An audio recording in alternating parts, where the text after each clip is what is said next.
Ahojte, čaute, chcem sa s vami podeliť o moju skúsenosť s tureckou klinikou Klinika v Istanbule, kde som si bol pred rokom nechať nastreliť vlasy.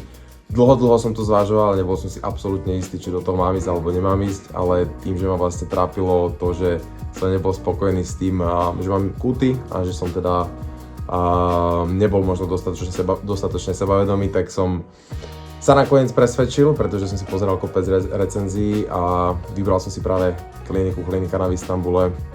Dneska môžem povedať, že som urobil dobré rozhodnutie, pretože celé to prebehlo v poriadku, aj celé vlastne to moje zotavovacie obdobie bolo fajn a dneska po roku som absolútne rád, že som bol.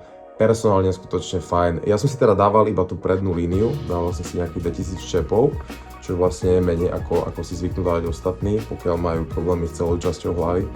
Takže toľko moja skúsenosť, ak niekto premýšľa a možno toto video mu pomohlo, tak budem rád, pretože verím, že budete spokojní a držím vám palce.